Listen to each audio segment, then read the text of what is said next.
Welcome students, class 11th में हमारी exercise 8.2 चल रही है। चैप्टर चल रहा है हमारा सीक्वेंसेस एंड सीरीज। ठीक है, हमने अपनी 8.1 कंप्लीट कर ली थी और 8.2 के 15 तक के सभी क्वेश्चंस को सॉल्व कर लिया था।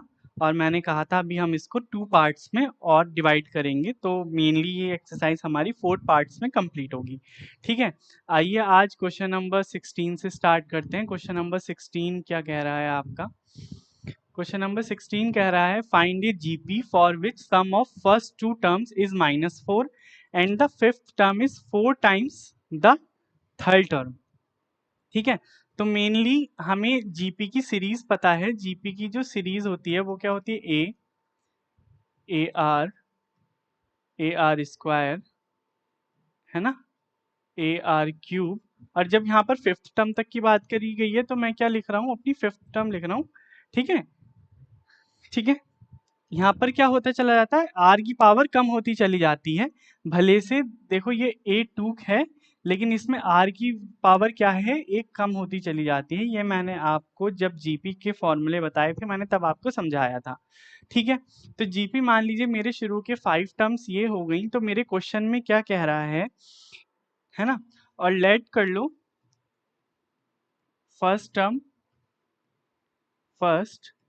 Term be a and common ratio be r, common ratio be r. ठीक है, यही तो मानते हैं हम कॉमन रेशियो। और कॉमन रेशियो निकालते कैसे हैं? Second term divided by first term, है ना?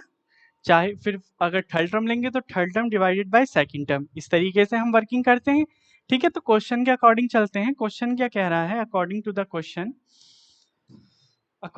Question sum of first two terms, यानी कि a प्लस ए आर का सम कितना है? -4।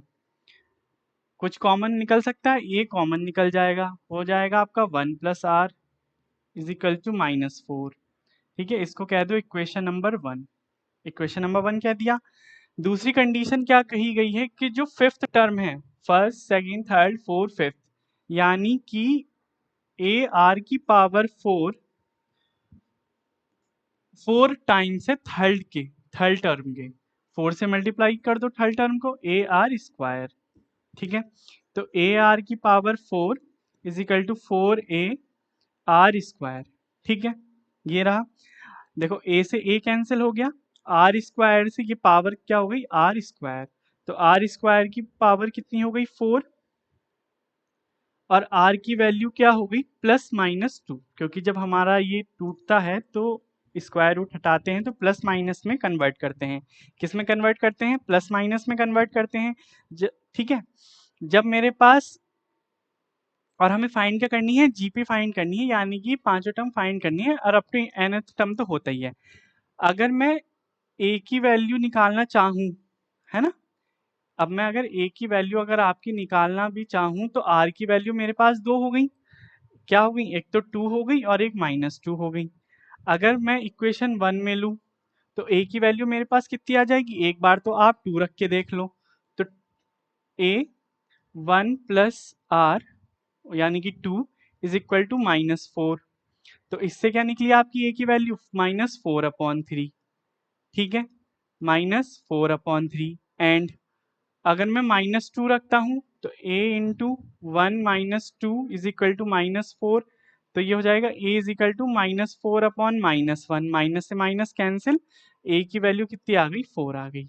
यानी कि आपके पास r की वैल्यू भी 2 है और a की वैल्यू भी 2 है। जब r की वैल्यू 2 है, a की वैल्यू 2 है, तो जीपी भी हमारी कितने वेज में निकल सकती है? 2 वेज में निकल सकती है। तो जीपी इज, अगर मैं 2, है ना, जीपी अगर मैं 2 और -4/3 लेकर चलूं, फिर बनाऊं जीपी, तो मेरी या तो जीपी बनेगी क्या? ए की वैल्यू क्या है? -4/3। ठीक है, फिर ए आर यानी कि -4 की +2 से होगी तो -8/3, -12/3। ठीक है, अप टू इनफाइनाइट कितना भी चल सकती है। या फिर मेरी एक जीपी होगी जब मेरे पास ए होगा अपना 4 और आर होगा -2, तो 4, ठीक है, और 4 की -2 से करेंगे -8, ठीक है। अब आर स्क्वायर -2 का स्क्वायर इंटू 4, तो 4 इंटू 4 16, पॉजिटिव 16। एक टर्म पॉजिटिव मिलेगी, एक टर्म निगेटिव मिलेगी। इसी तरीके से माइनस आर का क्यूब यानी कि -8 इंटू 4, 8 4 जा 32, ये क्या मिलेगा आपको माइनस का 32 अप टू nth टर्म। यही क्या हो गया आपका आंसर हो गया, ठीक है। चेक कर लो 4 8 32 60 है ना, अप टू nth टर्म आपका एज इट इज चलता रहेगा, ठीक है। क्वेश्चन नंबर 17 क्या कह रहा है, if the 4th 10th and 16th term, ठीक है, 16 term of a GP are X Y and Z respectively, then prove that X Y and Z are in GP. तो क्वेश्चन क्या कह रहा है, according to the question, let कर लेना आप, लेट फर्स्ट टर्म भी ए है ना, और तो अगर A4 कह रहा है, क्या कह रहा है A4, इसको मैं कैसे लिख सकता हूँ, ए आर की पावर 3, एक पावर कम हो जाती है ना, जो भी टर्म हमसे पूछी गई है उसको क्या माना है इसने x। A10 की मैं बात करूं तो ये हो जाएगा आपका ए आर की पावर 9, जो कि क्या हो जाएगी वैल्यू y। A16 की value AR15 is equal to z, ठीक है, ये माना। अब देखो जीपी हमारी कोई भी टर्म जीपी तब हो सकती है, मान लो ये 3 टर्म्स हैं, ए आर स्क्वायर, ठीक है, ये हमारी तब जीपी हो सकती है जब क्या हो, इनका कॉमन रेशियो एक दूसरे के बराबर हो, ठीक है। तो मैं क्या कह सकता हूं कि कॉमन रेशियो सबका इक्वल हो, है ना। तो या तो आप ऐसा कर लो कि दूसरी वाली टर्म को, मान लो मैंने ये 3 टर्म लिखी थी यहाँ पर, ए आर और ए आर स्क्वायर, ठीक है, या तो A R upon A is equal to A R square upon A R. अगर ये इसके इक्वल, अगर ये रेशियो इक्वल हो जाते हैं तो हम कह देते हैं कि हमारी टर्म क्या है, जीपी है। तो जैसे कि हमसे ये 3 टर्म इसमें पूछी गई हैं, तो मैं यहाँ पर क्या बता सकता हूँ कि if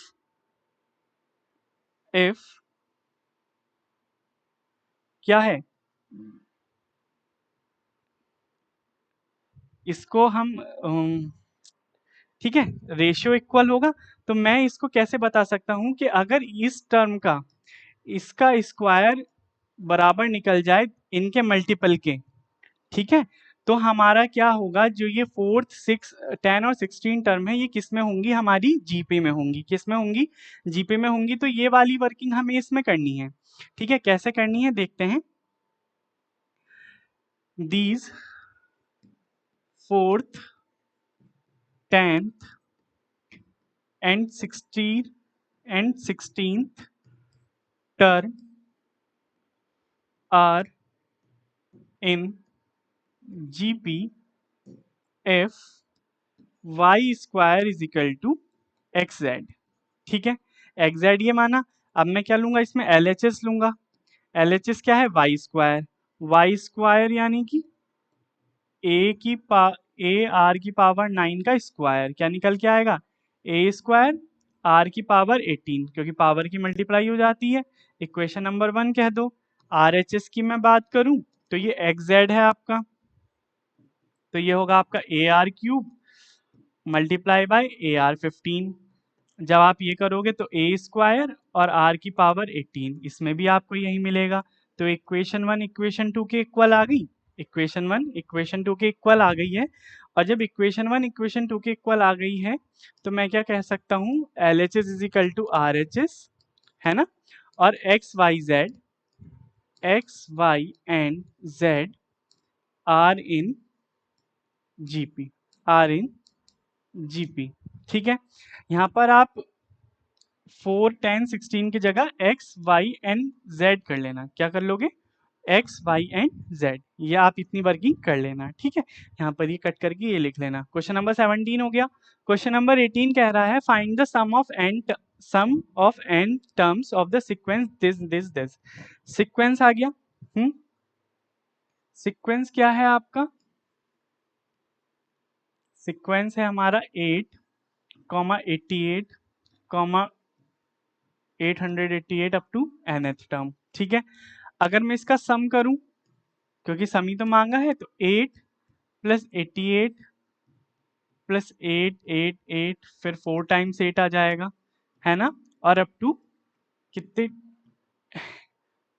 up to n terms, यही तो कहा गया है, अप टू इन्फिनिटी कहा गया है। ठीक है, अब देखो इसमें एक चीज कॉमन क्या दिख रही है आपको कि मैं इन सब में से क्या ले सकता हूँ, 8 कॉमन ले सकता हूँ। क्या ले सकता हूँ मैं, 8 कॉमन ले सकता हूँ। तो 1 प्लस 11 है ना, 8 से क्या कर सकता हूँ, कॉमन ले, मतलब कॉमन का मतलब है डिवाइड कर सकता हूँ। ठीक है,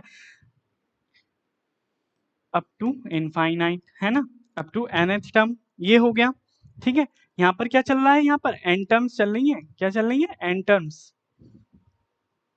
ठीक है, अब देखो इसको ना मुझे जीपी बनाने के लिए मुझे एक वर्किंग करनी होगी, और वो वर्किंग क्या करनी होगी कि मैं ऊपर नीचे क्या करूंगा, 9 से मल्टीप्लाई और डिवाइड करूंगा।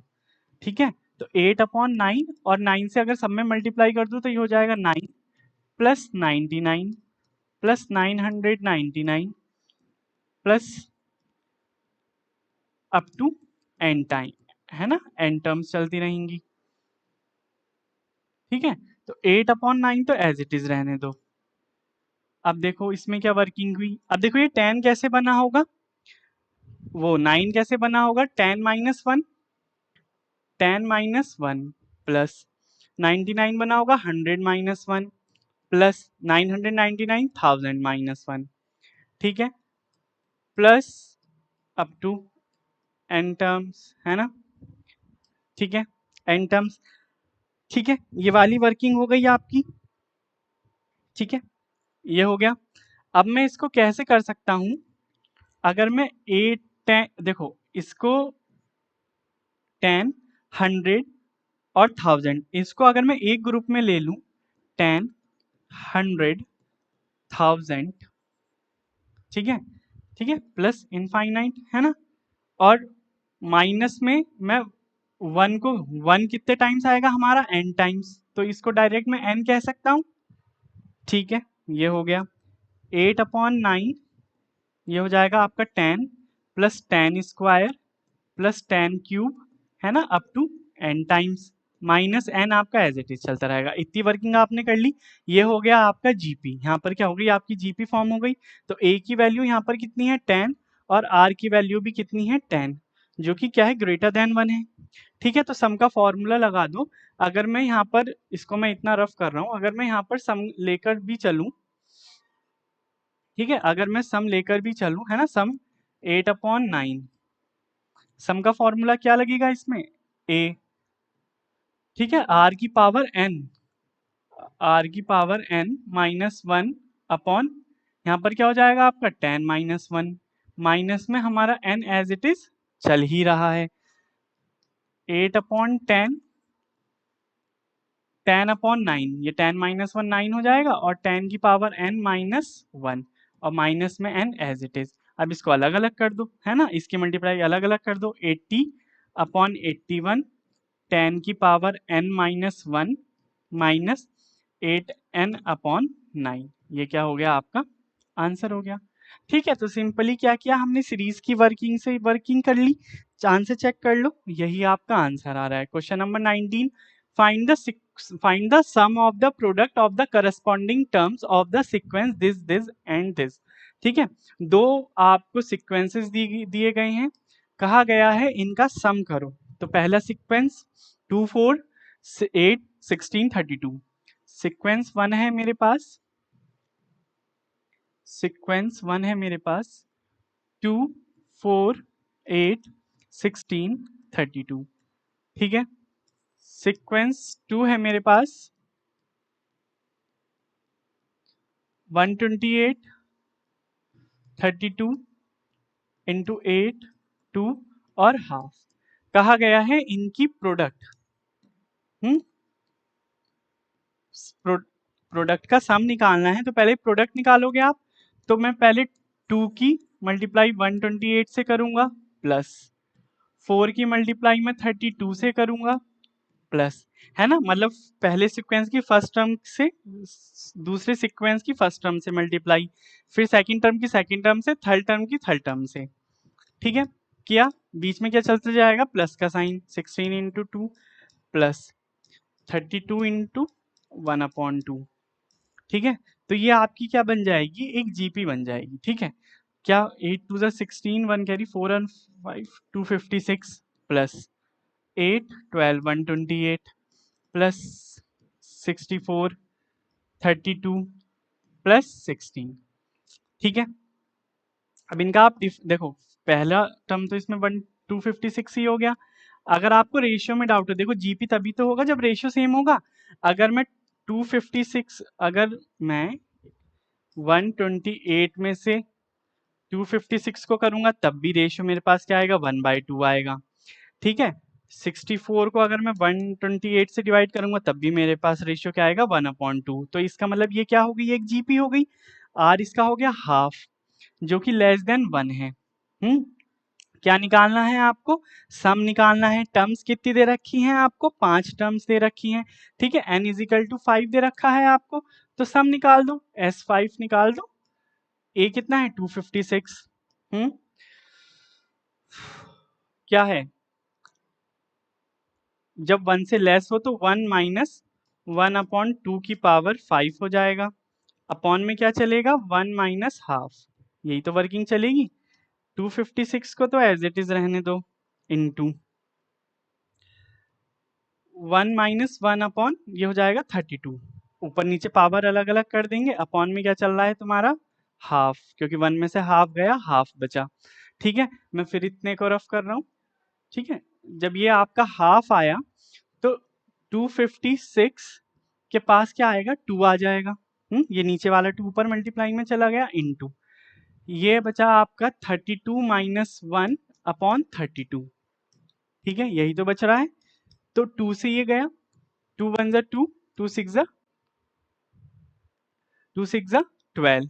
अब देखो 4 4 जा 16 और 4 6 जा 24 और 4 4 जा 16, अभी भी कट जाएगा। 4 1 जा 4 और 4 6 जा 24, तो 16 इंटू ये 32 में से 1 गया, ये आया 31। और जब आप इसकी मल्टीप्लाई करोगे तो ये मिलेगा आपको 6 18 1 3, यानी कि 694। क्या आंसर आया आपका, 496।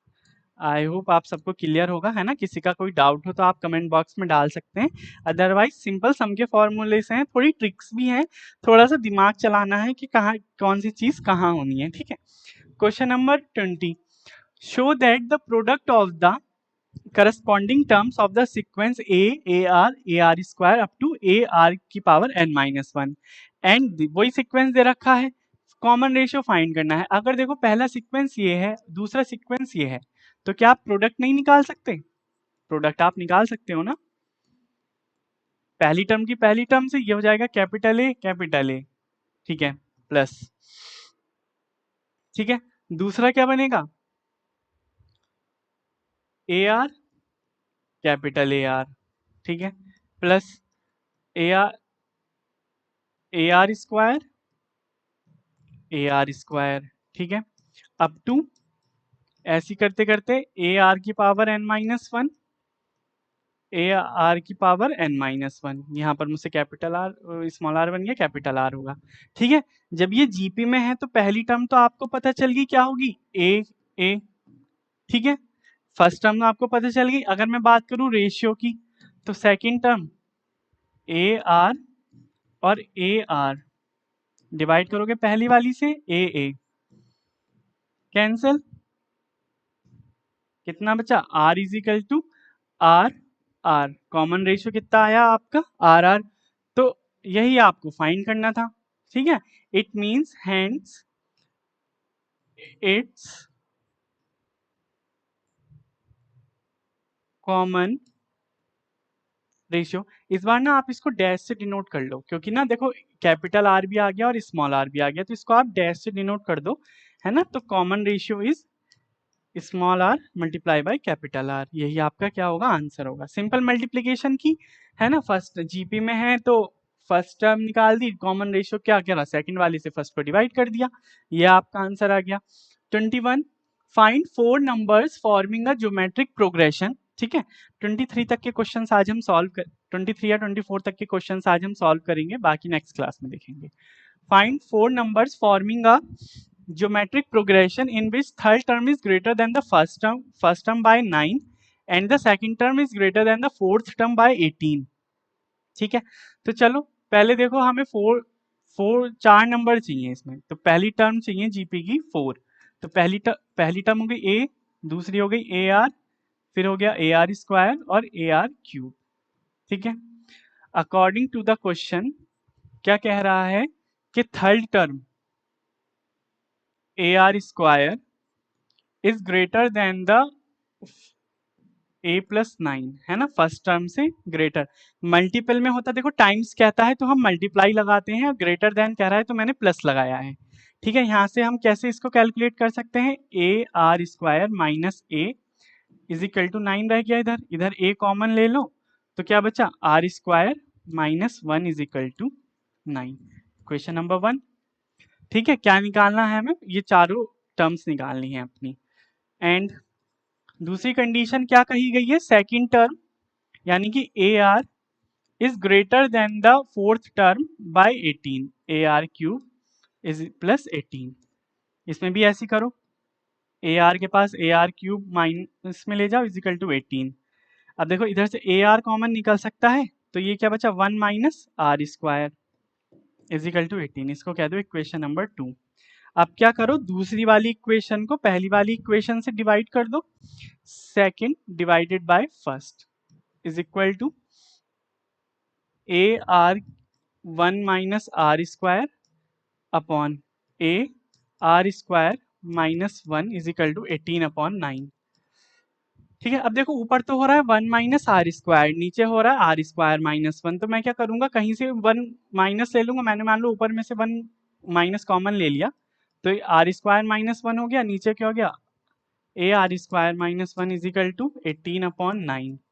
देखो ए से कैंसिल, ठीक है, ये पूरा कैंसिल, माइनस आर की वैल्यू कितनी आई आपकी 2, ये 2 टाइम्स जाएगा, यानी कि आर की वैल्यू आ गई -2। ठीक है, आर की वैल्यू कितनी आ गई -2। अगर मैं फर्स्ट इक्वेशन से ए की कैलकुलेट करूं तो क्या आएगी, A as it is R का square 4 minus 1 is equal to 9, यानी कि ए की वैल्यू आएगी आपकी 3, क्योंकि 3 यहाँ पर 3 आएगा वो डिवाइड में जाएगा तो ए की वैल्यू 3 आ गई। ए आ गया, आर आ गया, तो आप अपनी क्या निकाल सकते हो, ये 4 टर्म्स निकाल सकते हो ज्योमेट्रिक प्रोग्रेशन की। Hence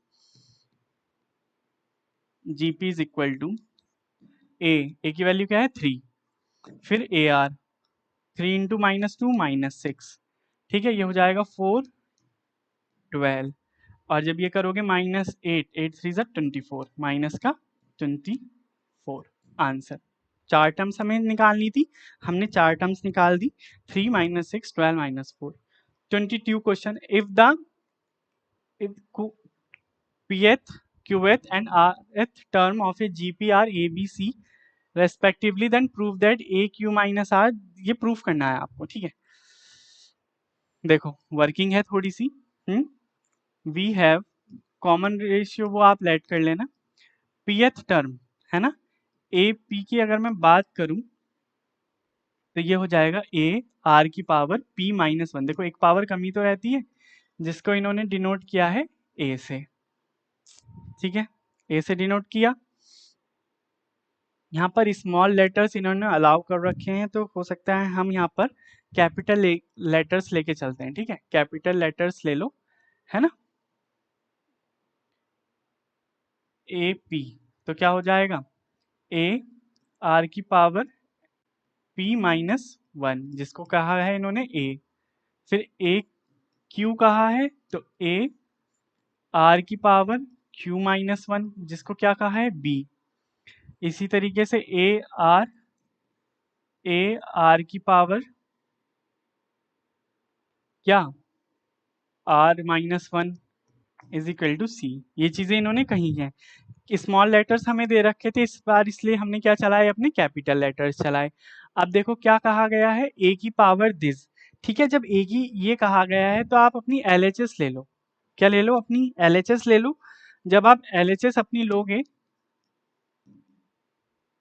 A q minus r, b r minus p multiply में सी पी माइनस क्यू, ये ले ली। अब ए की वैल्यू हमारे पास क्या है, ये ए की वैल्यू ये है, बी की ये है, सी की ये है, रख दो। ए आर p माइनस 1 की power q minus r dot a are की पावर q माइनस 1 पूरी पावर क्या है r minus p c a are की power r minus 1 p minus q, यही है।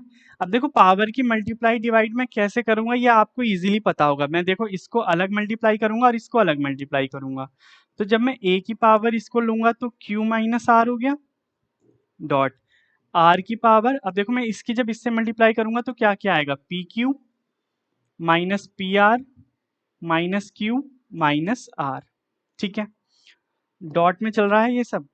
अब a की power r minus P dot, अब r की इससे इसकी मल्टीप्लाई हो जाएगी तो Q R minus P Q minus R minus P dot, अब एक ही करो अलग, अलग अलग मल्टीप्लाई कर दी बस मैंने पावर से, कुछ नहीं किया, ठीक है। P Q P minus Q, R में क्या आ रहा है आर पी या P R minus Q R minus P minus Q. अब देखो ए जब पावर सेम होती है, जब किसी का कोफिशिएंट सेम होता है तो उसकी पावर्स को हम ऐड कर लेते हैं। तो एक तरफ तो आप ए की पावर्स को ऐड कर लो, q minus are plus r minus P plus, ठीक है, p माइनस क्यू। एक तरफ तो मैंने a की पावर्स को ऐड कर लिया, सेम थी। अब एक तरफ मैं क्या करूंगा, अपनी r की पावर्स को ऐड करूंगा, P Q minus P R minus Q minus are plus Q R minus P Q minus R minus P plus R P minus Q R minus P minus Q. अब देखो ये positive p है, ये negative p है, ये सब कटता चला जाएगा, ये सब क्या होगा आपका कटता चला जाएगा, ठीक है। ये सब आपका कैंसिल हो जाएगा एक दूसरे से, तो दोनों की पावर क्या रह जाएगी, a की पावर 0 r की पावर 0। जिसकी पावर 0 होता है उसका हमें पता है वैल्यू क्या आती है 1, तो a की पावर 0 की वैल्यू भी 1, r की पावर 0 की वैल्यू भी 1, 1 मल्टीप्लाई 1 इज इक्वल टू 1। तो ये क्या आ गया हमारा RHS आ गया, दोनों का मल्टीप्लीकेशन हमें RHS से तो लाना था, हैंस प्रूफ, हैंस प्रूव्ड, ठीक है। कुछ नहीं किया, बस आपको nth टर्म का फॉर्मूला आना चाहिए, दोनों की मल्टीप्लाई की, जो हमें LHS में रखा वो सारी चीजें हमने किस में रख दी, अपनी LHS में रख दी। कहा गया है अब if the first and the nth term of a GP are A and B respectively and P is the product of, अच्छा ये बीच में रह गया क्वेश्चन आपका, क्वेश्चन देखो पहले, चलो क्या कह रहा है। क्वेश्चन है प्रोडक्ट ऑफ, कुछ चीजें बीच में रह ही जाती हैं टाइप करते करते। Product of n terms, product of n terms, ठीक है। प्रूव दैट, प्रूव करना है आपको, प्रूव दैट p स्क्वायर है ना is equal to a b की पावर n। चलो करते हैं, ठीक है, ठीक है, ठीक है। इसलिए ना मैं अपनी NCERT ना अपने साथ रखता हूँ, पता नहीं कब कहाँ जरूरत पड़ जाए, है ना। अब ऐसे ऐसे मिसप्रिंट होते रहते हैं, एक तो हमें आंसर ही चेक करने हैं, ठीक है। देखो फर्स्ट टर्म कही गई है a, first term is equal to a, और nth टर्म, nth टर्म मतलब b, और nth टर्म होगी क्या आपकी a r की पावर n माइनस 1, ठीक है। ये nth टर्म का फॉर्मूला है, a r की पावर n माइनस 1। अब क्या कहा है इसने कि p is the product of, p is the product of n terms, then you have to prove that p square is equal to a b की power n, ठीक है, ठीक है। अगर मैं अब अकॉर्डिंग टू द क्वेश्चन चलूं तो देखो मेरे पास जीपी क्या होती है, a are square up to A R की power n minus 1, nth term का यही तो फॉर्मूला होता है। इसमें उसने प्रोडक्ट की बात की गई है, तो इस इन सब की क्या करूंगा मैं, प्रोडक्ट करूंगा, क्या करूंगा, प्रोडक्ट करूंगा। तो a into A are square into A R cube up to A R की पावर n माइनस 1। ठीक है, मैंने क्या कर दी, प्रोडक्ट कर दी, कुछ नया वर्क नहीं किया। अब देखो यहाँ पर भी a है, यहाँ पर भी a है, और up to n times a है। अप टू क्या है, n टाइम्स a है, तो मैं a को अलग लिखूंगा और r को अलग लिखूंगा, a plus a up to n times, है ना, n टाइम्स है मेरे पास n। ठीक है, मल्टीप्लाई, यहाँ पर क्या है देखो, ठीक है, यहाँ पर तो कुछ नहीं हो सकता, यहाँ पर क्या निकल, क्या बचा, R square R cube up to R की पावर n माइनस 1, आर की पावर n माइनस 1। ठीक है, तो यहाँ पर तो मेरा a जो हो गया वो n टाइम्स हो गया, तो ये यहाँ पर क्या हो गया मेरा n। ठीक है, a मेरा n टाइम्स है, तो यहाँ पर क्या हो गया, कैसे कर सकता हूँ मैं इसको, n टाइम जब मेरा ये हुआ तो a की power 1 plus 2 plus 3 up to n times, n times हो गया, पावर में मैंने इसको ले लिया, और जब a की पावर n टाइम्स, तो ये मेरे पास आएगा a की पावर n। अभी रुक जाओ, यहाँ पर r पावर क्या चल रही है, 1 प्लस 2 प्लस 3 अप टू क्या चल रही है, n माइनस 1। ठीक है, यहाँ पर तो ये हो गया a की पावर n, देखो यहाँ पर ये मेरी क्या बन रही है, r की पावर में ap की सीक्वेंस बन रहा है, क्या बन रहा है, ap की सीरीज बन रही है। जब ap के n टर्म का सीरीज का फॉर्मूला होता है an is equal to n upon 2a plus n minus 1 into D.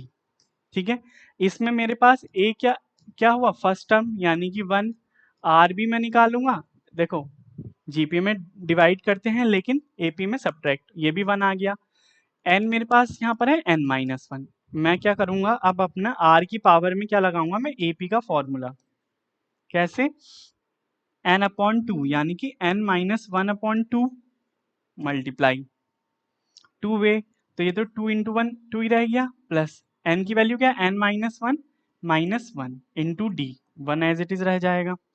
अब ये तो हो गया आपकी a की power n dot r, n minus 1 की पावर 2, ये हुआ आपका 2 प्लस n माइनस 2, 2 से 2 कैंसिल कर दो, a की पावर n डॉट r इसकी पावर, अब मल्टीप्लाई कर दो n माइनस 1 अपॉन 2, ये आ गया आपका। ठीक है, कोई वर्किंग नहीं बची अब ज़्यादा, लास्ट पर ही हैं हम। ठीक है, तो देखो जब दोनों की पावर n है तो क्या मैं इसको इस तरीके से नहीं लिख सकता, a dot r n minus 1 upon 2 whole power n, क्या होगी, होल पावर n। अब मैं क्या करूंगा, होल पावर n मैं इसको ऐसे लिख सकता हूं। अब आप अपने आ जाओ, जो आपको प्रूफ करना था, तो वी एल एच एस मैंने क्या ली, पी स्क्वायर। ठीक है, पी स्क्वायर जब आपने लिया, जब आपने पी स्क्वायर लिया तो इनकी प्रोडक्ट तो यही निकलती आ रही है, तो ये निकल के आएगी आपकी a dot are n minus 1 की पावर 2 पब्लिक 2n, क्या आ गया, 2n आ गया, ये आ गया। अब मैं अगर आर एच एस की बात करूं तो a, तो देखो यहाँ पर ये मेरा a था, यहाँ पर एक स्टेप आप ऐसे बढ़ा लो कि यहाँ पर आपने यहाँ ले आए आप a की पावर n, यहाँ तक जब आपका हुआ, ठीक है, जब आपका यहाँ तक हो गया ये, तो आप अपना पी स्क्वायर देखो, पी स्क्वायर देखो आप अपना क्या बनेगा, अलग अलग देखो, पी प्रोडक्ट यही तो निकल के आई, तो मैं अलग अलग मल्टीप्लाई कर सकता हूँ, 2 की पावर n इंटू आर, अब 2 से 2 कैंसिल हो जाएगा, ये बचेगा आपका n माइनस 1। अब देखो यहाँ भी 2 मल्टीप्लाई में आता है, यहाँ भी कैंसिल हो गया। अब मैं कह सकता हूँ a square is equal to r n minus 1 whole power n, क्योंकि दोनों की n पावर है, जब ये दोनों की पावर n है तो मैं इस a को अलग अलग लिख सकता हूँ, अलग अलग लिख सकता हूँ, लिख सकता हूँ ना, तो इज इक्वल टू इस a को तो एज इट इज रहने दो, और ये जो a r की पावर n माइनस 1 बचा, ये आपका क्या है, b है, क्या है, b है। तो a मल्टीप्लाई b की पावर n, यही आपको क्या लानी थी, अपनी RHS लानी थी, हैंस प्रूव्ड। ठीक है, थोड़ा सा घुमा फिरा के था, मैं डायरेक्ट n की पावर ले रहा था तो वहां पर वो स्क्वायर से गलत हो जाता। ठीक है, लेता तो आ जाता डायरेक्ट, लेकिन वहां पर वो थोड़ी कंफ्यूजिंग हो जाती। मैंने क्या किया, सिर्फ p यहाँ तक सॉल्व किया, जब प्रोडक्ट इसके आगे कुछ नहीं बचा, मैंने अपनी LHS ले ली, उसको सॉल्व किया, तो मेरी क्या आ गई, RHS आ गई। ठीक है, क्वेश्चन 23 तक के सभी क्वेश्चन सॉल्व हो गए। अगर अभी भी किसी का कोई डाउट है, 24 क्वेश्चन देखूं लेंदी है, चलो कल ही स्टार्ट करेंगे, 24 क्वेश्चन है ना, 23 तक रहने दो, 24 कल स्टार्ट करेंगे, है ना, ज़्यादा टेंशन नहीं लेते, लास्ट क्लास और बची है, फिनिश हो जाएगा। अभी भी किसी का कोई डाउट है तो कमेंट बॉक्स में डाल देना, बाकी लास्ट पार्ट इसका रह गया है, एक्सरसाइज हमारी कंप्लीट हो जाएगी। मिलते हैं अब आपसे कल इसके पार्ट डी के साथ।